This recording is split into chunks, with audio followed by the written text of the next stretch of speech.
ایک قاضی اور جج کی زندگی میں بسا اوقات ایسے پیچیدہ مقدمے بھی آ جاتے ہیں جن کا حل انتہائی مشکل اور دشوار نظر آتا ہے۔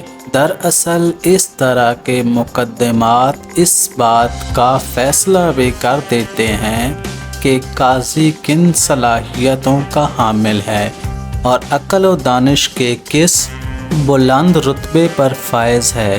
آئیے شیر خدا حضرت سیدنا مولا علی رضی اللہ عنہ کے کچھ دلچسپ اور مشکل فیصلوں کو ملاحظہ کیجیے اور دیکھیے کہ آپ کے فیصلوں نے کس طرح پریشان حالوں کی پریشانی حل کی، دکھیاروں کا دکھ دور کیا اور آزمائش میں گر جانے والوں کو آزمائش سے نکالا۔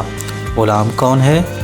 یمن کے ایک آدمی نے اپنے لڑکے کو سفر پر بھیجا تو اس کے ساتھ ایک غلام بھی روانہ کیا۔ راستے میں کسی بات پر دونوں میں جھگڑا ہو گیا۔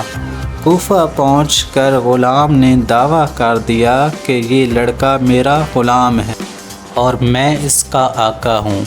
یہ کہہ کر اس نے لڑکے کو بیچنا چاہا۔ جب یہ مقدمہ حضرت علی رضی اللہ عنہ کی خدمت میں پیش ہوا تو آپ نے اپنے خادم سے فرمایا، کمرے کی دیوار میں 2 بڑے سوراخ بناؤ اور ان دونوں سے کہو کہ اپنے اپنے سر ان سوراخوں سے باہر نکالیں۔ جب دونوں نے اپنے سر سوراخوں سے باہر نکال لیے تو حضرت علی رضی اللہ عنہ نے خادم سے فرمایا، رسول اللہ صلی اللہ علیہ وآلہ وسلم کی تلوار لے آؤ۔ خادم تلوار لایا تو آپ نے خادم سے کہا، غلام کا سر کاٹ ڈالو۔ یہ سنتے ہی غلام نے فوراً اپنا سر پیچھے کر لیا، جبکہ لڑکا اسی طرح کھڑا رہا۔ یوں آپ کی حکمت عملی سے معلوم ہو گیا کہ غلام کون ہے۔ جھوٹے گواہ بھاگ گئے۔ ایک مرتبہ حضرت علی رضی اللہ عنہ کے پاس ایک شخص کو چوری کے الزام میں لایا گیا۔ ساتھ گواہی دینے کے لیے 2 گواہ بھی موجود تھے۔ حضرت علی رضی اللہ عنہ دوسرے کام کی طرف متوجہ ہو گئے۔ پھر آپ نے جھوٹے گواہوں کے بارے میں فرمایا، جب میرے پاس جھوٹا گواہ آیا ہے تو میں نے اسے سخت سزا دی ہے۔ کچھ دیر بعد آپ نے ان دونوں گواہوں کو طلب کیا تو معلوم ہوا کہ وہ دونوں جھوٹے گواہ پہلے ہی فرار ہو چکے ہیں، لہٰذا آپ نے ملزم کو بری کر دیا۔ اونٹ کیسے تقسیم ہوں گے؟ ایک مرتبہ حضرت سیدنا علی رضی اللہ عنہ کے پاس 3 آدمی آئے اور کہنے لگے، ہمارے پاس 17 اونٹ ہیں، ایک کا حصہ کل اونٹوں کا آدھا اور دوسرے کا تہائی اور تیسرے کا 9واں ہے۔ آپ ہمارے درمیان اونٹ تقسیم کیجیے، مگر شرط یہ ہے کہ انہیں کاٹنا نہ پڑے۔ حضرت علی رضی اللہ عنہ نے بیت المال سے ایک اونٹ منگوایا۔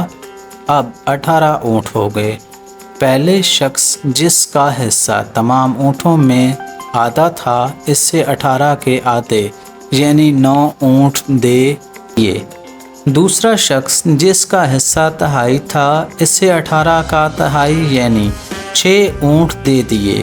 پھر تیسرا شخص جس کا حصہ کل اونٹوں میں 9واں تھا، اس سے کل اونٹوں کا 9واں حصہ یعنی 18 میں سے 2 اونٹ دے دیے۔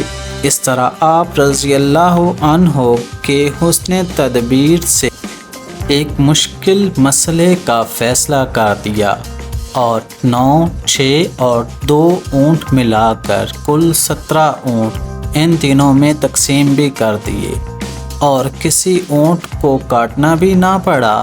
ایک اونٹ جو باقی بچا اسے بیت المال میں واپس پہنچا دیا گیا۔ 1 درہم ملا۔ 2 شخص صبح کے وقت کھانا کھانے کے لیے بیٹھے تھے۔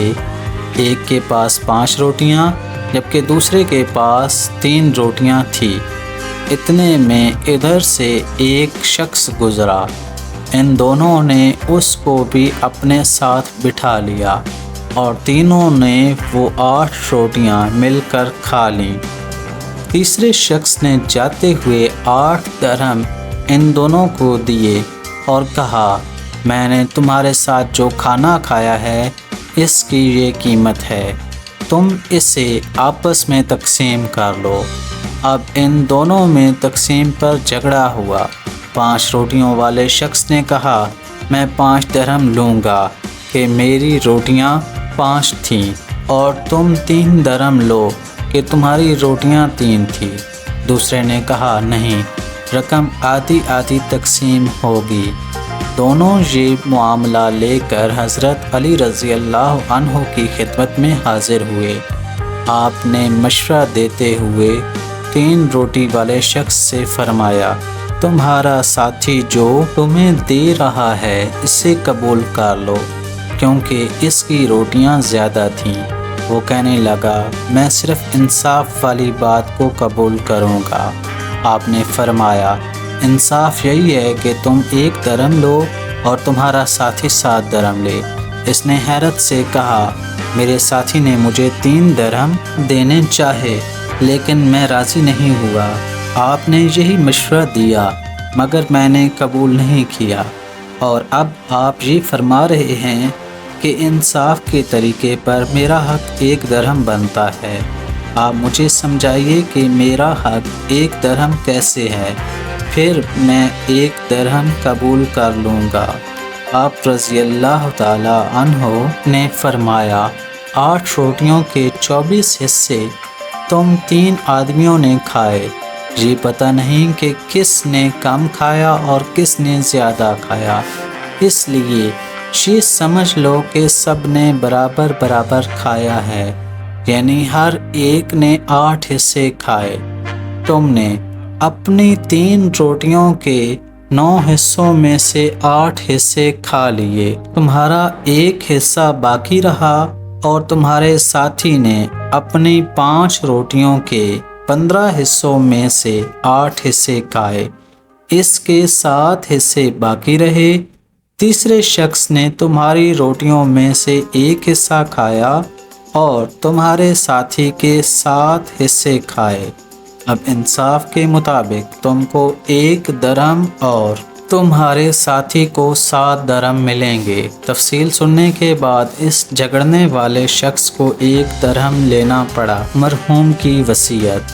ایک شخص نے مرتے وقت اپنے دوست کو 10,000 دیے اور وصیت کی، جب تم میرے لڑکے سے ملاقات کرو تو اس میں سے جو تم چاہو وہ اس کو دے دینا۔ اتفاق سے کچھ روز بعد اس کا لڑکا وطن واپس آ گیا۔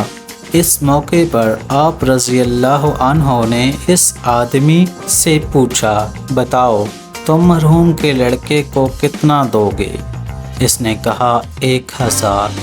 آپ نے فرمایا، اب تم اس کو 9,000 دو، اس لیے کہ جو تم نے چاہا وہ 9,000 ہیں، اور مرحوم نے یہی وصیت کی تھی کہ جو تم چاہو وہ اس کو دے دینا۔